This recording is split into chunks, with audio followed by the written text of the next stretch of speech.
dito mga kaibigan. Alam nyo ba kung ano ang tunay na kwento ng buhay? Ito ang tunay na realidad na lahat tayo ay nararamdaman. Tara, pakinggan nyo ito.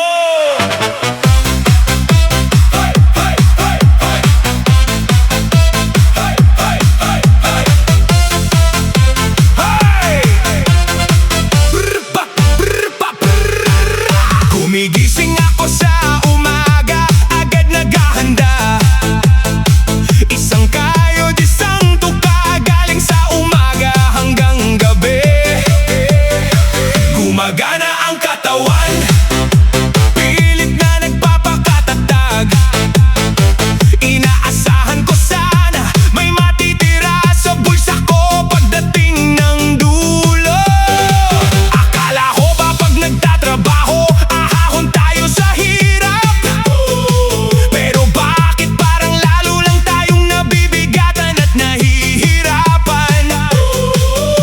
sentimo ay binibilang, bawat piso ay pinaghirapan.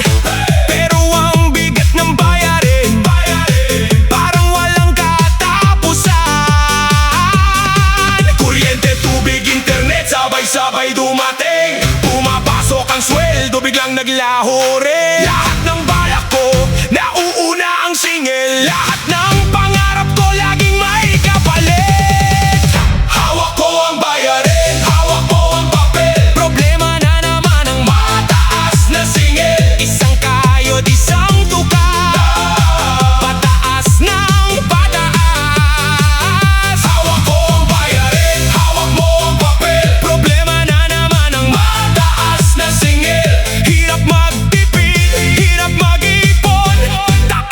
Taas. Kuryente, tubig, internet at lahat ng serbisyo, bawat buwan ay darating, parang hindi nawawala ang bigat nito. Pumapasok ang sweldo, parang bula lang sa hangin. Bago pa man matapos ang buwan, ubos na agad ang tingin. Isang kayod, isang tuka, pilit na nagpupursige. Pero ang mga bayarin ay parang tumatawa sa atin. Lalo silang tumataas, lalo silang lumalaki. Parang sinasabing, huwag kayong magpapaloko. Kada resibo may dago, kada singil may palo, kada araw may iwas, kada buwan may halo.